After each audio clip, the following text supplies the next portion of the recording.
Okay, this is just going to be a documentation of what's going on. I made this video last night and I watched it. I uploaded it, but I didn't make it public because I wanted to watch it to make sure it was okay, and I was too tired last night to do that. So I watched it this morning and I realized that I didn't explain things properly, so I'm going to do this again. And I'm also going to backtrack, so we're going to start with what happened last night. So, my mom, she had some groceries that were going to be delivered, and this is the first time they were going to deliver it pretty late. That was the earliest slot they had. So we did that. We tried to have that done. It didn't work out. It didn't work out. So what I did was, though, but backing up, I did laundry earlier in the day, and I was going to do her laundry and my laundry, but I only did hers because I figured I wouldn't have enough time to do both of ours. And the reason is, so how it works in this building right now is that because of the virus, we can't just have packages come in. So what happens is they first, the packages go through them first, especially groceries or whatever that comes in from a store. It goes through them first. They sanitize it, and of course, when I get it upstairs, I re-sanitize it because I don't trust them. But, they sanitize it, they make sure that everything is fine, and then when it's ready, they call us from the building. They, and then we go down and we pick it up, right? So when the delivery guy comes, he doesn't come to our apartment, right? And we don't see him unless we're down there at the same time, but we don't have to be. And there were times when I got a text saying, hey, your order has been delivered, but 15, 20 minutes later, I never got a call from the building. So I would call down and they would tell me to wait upstairs, and they would call when they're done, when it's ready. So that's how it works in the building. We don't meet the delivery guy head on. We don't take the packages from him or her. The building does, and then they call us when they're after they've sanitized everything, and when they're content that everything is fine and we can come pick it up downstairs. And it's frightening only because I'm a target of organized stalking, so this gives the perpetrators more of a chance to tamper with the stuff. And a few times the delivery guy, he called us because if he was unsure about something, he would call us or he would text us. And there was no issue with that. That was fine and everything. He left the groceries with the door attendants, and that was fine because that's how it works in the building. That's what you have to do. It's not my choice. Right. Okay, so yesterday we got a text saying that, first of all, what time they would be arriving and that they were on the way. Okay, fine. So I stayed in the apartment because that's what we're told to do. We're by the building. We're told to stay there until they call us and let us know that they're done, disinfecting the groceries, and then we can come down and pick it up. Well, a few minutes later, we got another text saying that the delivery guy had tried to deliver the package, the groceries, but that no one was there to receive them, so he left. And they left a number that we should call to reschedule delivery. Now, this was strange because in this building, there's always someone by the door. There's a security guard and there's a doorman or woman. There's always someone there. That's just how it works here. So I found this a bit strange. I called the number and I asked them what happened. I told them, but there's always someone here. But let me. I'm getting ahead of myself. So I called the number in the text, and the guy that answered, he gave his name, and his name, this happens a lot. Every time I'm stressed, every time I'm really close to kind of breaking down, someone with this particular name shows up in my life. Either in real life, he'll address himself as this, or on the phone or online. And the reason is because when the targeting seemed to have started, and I've said before, now I think it might have started before that was just the point where I'm expected to believe it started. In reality, that's the point where it really got bad. All right. At that point, it started with two people, a man and a woman, but it was the guy who really, I was at the lowest point of my life at that point. And he took that and he just, I thought I couldn't get lower, and you meet someone like that and you've got to question humanity. I cannot even go into what he did, but it's almost shocking. It's mind-boggling how easy it is for some people to obliterate the lives of others. And of course, at that point, though, I didn't know that this was an organized, an organized campaign against me. I thought it was really just two people who maybe got some of their buddies involved, maybe their military buddies, right? I had no clue. So I thought it was them doing all this damage. And I'm not suicidal. I've never really been suicidal, although things have been brutally hard, except for at that point. At that point, he really drove me to the brink of suicide. So every time something gets really stressful in my life and hard to deal with, someone with his name shows up. Okay, so I called, and the guy, last night, I called, the number in the text, and the guy who answered, of course, had his name. Great. So I figured this wouldn't go well, although he did seem very nice on the phone, the guy who answered. He said he couldn't have them redeliver it that night, but he would reschedule us for today, but that if I wanted to call the store directly, they might be able, and talk to them, they might be able to have the guy come back tonight. I'm sorry, last night. It was last night that this happened. I'm recording this the next day.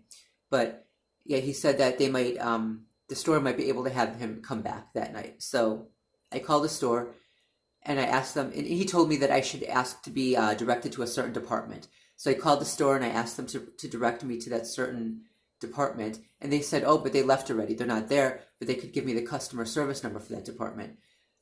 So the woman gave me the customer service number for that department, and it was the same number in the text that I had just called.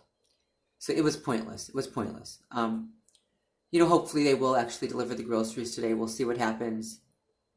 But here's the thing, too. Last night when all of this was going on, before it started, I was researching hypergame theory. And before and during, I was, while it was going on too, I was researching hypergame theory. So I just found it, strange. It was a setup. This was all a setup to create more stress, more chaos, more confusion, right? Anyway, though, but here's the thing. Someone had lied last night, right? So I ended up calling downstairs, too, to find out what was going on. And I tried to control my temper. I tried to be nice, but I was so angry at that point. No one needs this crap. No one needs this crap, right? In the building, they're the ones who don't want us to go down and pick up the items. They have to do it first, right? They're the ones who tell us that they'll call us when the stuff comes in. So they damn well better be there to pick it up, right? Someone better be there. But someone wasn't there. So I called downstairs and I controlled myself. I was nice. The woman picked up though, and I said, hey, this is, apartment so-and-so. And at first she was rude. She said something like, uh-huh. And then I started explaining to her what happened, and she did get nicer. She got nicer, but she said she had been there all along. She said someone was by the door all along. She was there, there's security there, and she didn't see anybody come by, that nobody came.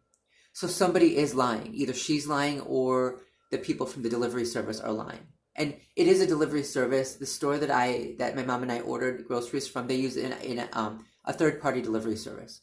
So someone is lying. Anyway.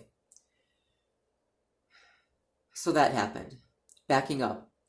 As I said in the beginning, I did laundry a little bit earlier, only because, and I only did my mother's laundry, only because I didn't think there would be time to do mine as well, because I knew that if I got the call to go down to pick up the groceries, I didn't know, there was like a time slot, so I didn't know how early they would come.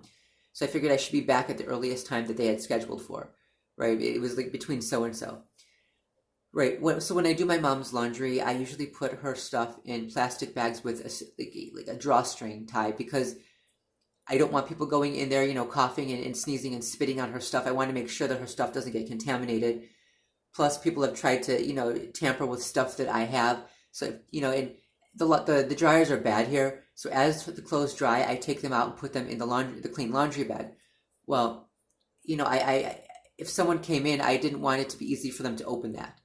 So I use a plastic drawstring bags for her stuff. For my stuff, it's not that important.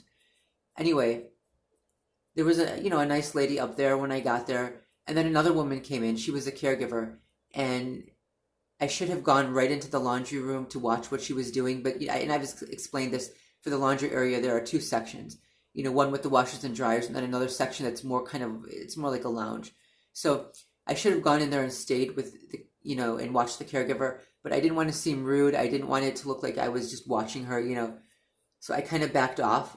But when I went back to take the rest of my mom's stuff out of the dryer and put it in the laundry bag, I noticed that there was, the laundry bag had been slashed. There was a slash down the side. And it's a good thing I noticed before I actually picked it up and carried everything off. Otherwise, all of the clothes would have fallen out. It wasn't like that before. So the caregiver did it. She slashed the laundry bag. Backing up. A few days ago, I had to go downstairs to take care of something, and I got into the elevator when I should not have. There was a woman in the elevator. There were a few people in the elevator. I knew that the woman was a perpetrator, and I should not have gotten in. I should have taken the stairs instead, but I was in a hurry. And, and I take responsibility for this. This was my fault. This provocation was my fault. I should have avoided this. I could have, and I didn't. I wish I had. So I got in the elevator, and it was actually two women and a man. The man was Hispanic. The two women were white. One was Jewish, and the woman who, the perpetrator, who I know she's a perpetrator, she is Jewish. Okay, so what happened? Well, she started asking me about my mother, and she started asking very personal questions, very invasive questions, and kind of like almost bombarding me with questions about my mom. And, well, is she going out? Is she afraid of the virus? Why is she afraid of the virus? Is she sick? Things like that. And so I said, well, she does have pre-existing conditions, and so do I. So we do have to be more careful, right? And then the woman right after that went into a line, and she said something like, "Oh yeah, well, she's at the end of her life. She's in the last stages of her life on Earth." And I'm like, what? I'm looking at her like, what the hell are you talking about? What do you mean? And the guy, the assumption was that she was talking about my mother, because the guy also looked at me with sympathy, and I'm thinking, what? No, what are you talking about? And then the woman, she looked and she pointed at the other woman in the elevator who had just gotten out, and she said, "Oh, her sister had to move in with her. She's in the last stages of life." So in reality, and at first, she made it seem like she was talking about my mother, and this was just to provoke me, to get me upset, because they knew that's what would provoke me, what would get me upset. And then at the end, she twisted it and made it seem like she was talking about someone else, which she was not. And, even the guy thought she was talking about my mom, because, the way he looked at me with such sympathy. And this witch is sick. And I say this witch, but, the men and women who go along with this sick shit, this is just perverse. They know what they're doing. You pull that with someone. Don't tell me you don't know what you're doing. You're trying to upset them. I mean, this is perverse. Anyway, aside from that, they have been pounding more and thumping and the typical garbage. Running things along the ceiling, all this crap. Slamming doors, hard. Anyway, I'm done with this video. I don't want this to get too long. I will keep people updated on what's going on. And again, I'm just trying to document what's happening. That's what I'm doing.